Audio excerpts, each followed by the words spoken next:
io mi chiamo Stefano Pavin e lavoro in questa azienda da circa 40 anni. Faccio il buttero, anzi capo buttero o massaro come si dice in gergo. Lavoro per Terre Regionale Toscana, dove abbiamo questo allevamento di vacche maremmane e cavalli maremmani, tutto allo stato brado. Il nostro lavoro non ha mai una scaletta ben precisa. C'è la doma, c'è l'incavezzatura dei puledri appena scocciati, poi sulle vacche c'è anche la spocciatura, diciamo, dove si toglie i piccoli dalle madri, che si fa verso ottobre. Poi c'è il periodo, vabbè, della capatura, che è aprile, dove si capa tutto il bestiame e si mette nei vari recinti in cui andranno i tori.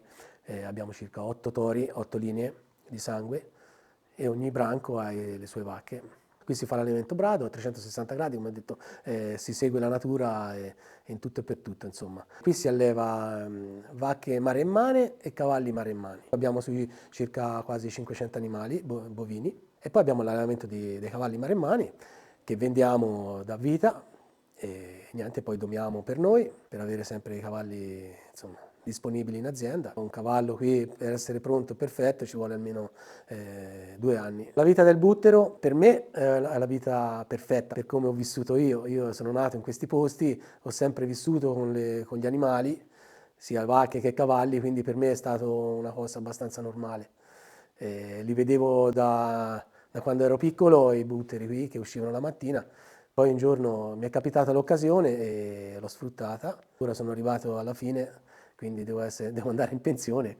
E da una parte mi dispiace tanto, perché questi luoghi, questi animali non si trovano in altre zone, oppure si trovano in altre zone, ma il tipo di allevamento così non si trova da nessun'altra azienda. Si possono contare, insomma, 1 o 2 aziende che fanno quello che facciamo noi, con questa vastità e questo controllo che viene fatto tutti i giorni dell'anno. La giornata del buttero: la mattina attacchiamo alle 7, si arriva in azienda e si sceglie il cavallo che uno monterà, e poi si parte e si fa il controllo di tutto il bestiame. Il nostro rapporto con i cavalli è particolare, nel senso che il cavallo maremmano, per tradizione, è un pochino del padrone, nel senso che quando inizia a domarlo sente il padrone molto.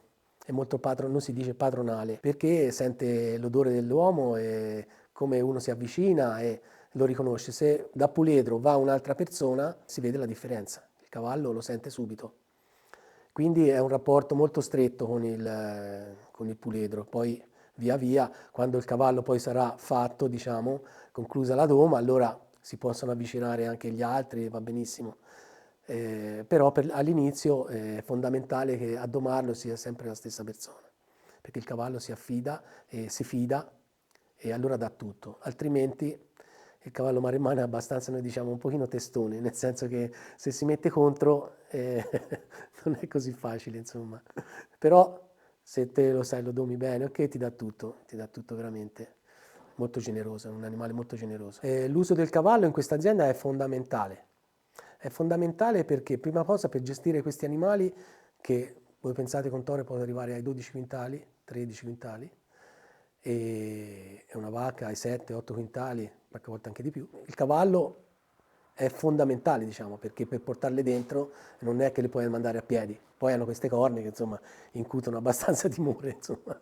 Per l'allevamento brado è necessario il cavallo, è fondamentale per la sicurezza dell'uomo e per la sicurezza anche degli animali. La vacca maremmana è una razza antichissima, è un animale che si è adattato perfettamente a questi posti, sia anche perché in questa zona qui abbiamo tanti parassiti, quindi è un animale che si difende benissimo, è una razza fortissima. Il mio periodo preferito sono le nascite, ma anche quando c'è proprio più lavoro con il cavallo, perché ogni mattina da gennaio bisogna togliere le vacche, quelle che hanno poco a partorire, perché ci sono varie zone. Ci sono, diciamo, una zona che è pre-parto, diciamo, che si controlla, poi c'è la zona parto, e poi c'è un'altra zona in cui si mandano le vacche con i vitelli che stanno bene, che poi verranno bollati e mandati fuori.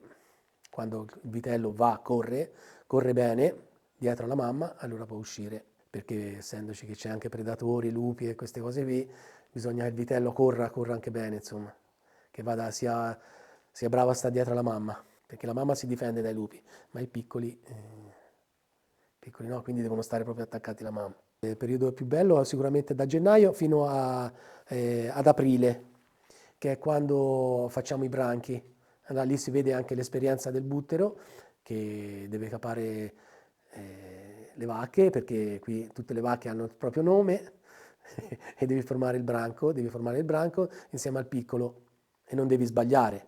Se sbagli un vitello, la vacca il giorno dopo lo se lo va a riprendere e ci può essere 2 o 3 stagionate, quindi lei per andare a prendere il piccolo, quindi lì non puoi sbagliare, devi fare le cose per bene. Uno deve avere un buon rapporto con i cavalli, ma anche e soprattutto con le vacche. Ti devono proprio garbare, ti deve proprio piacere.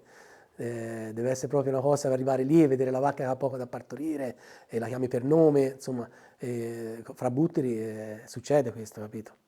Io con i vecchi, insomma, mi succedeva spesso. Come sta quella vacca? Che ha fatto, capito? È più un rapporto, diciamo, più stretto, diciamo, anche perché lavori meglio così. Vuol dire che fai le cose anche con attenzione. E se li riconosci, sai benissimo che Veduta era la vacca che era cattiva. Quindi guarda che c'è Veduta, che è lì, che deve partorire. Quindi te sai che c'è quella vacca lì che è un po' particolare, quindi ci vai già con un'attenzione diversa. E questo è un lavoro che si fa con tanta esperienza. È fondamentale, sia per i cavalli ma anche per le vacche. E logico che ci vuole anni di preparazione per un buttero, non è che uno può venire qui anche se sa andare bene a cavallo e impara a fare il buttero, no? Ci vuole anni. Io spero che dopo di me ci sia qualcuno che lo prenda a cuore questo mestiere, che ci sia sempre un proseguo di questa azienda, perché questo sicuramente è un mestiere che devi proprio amare.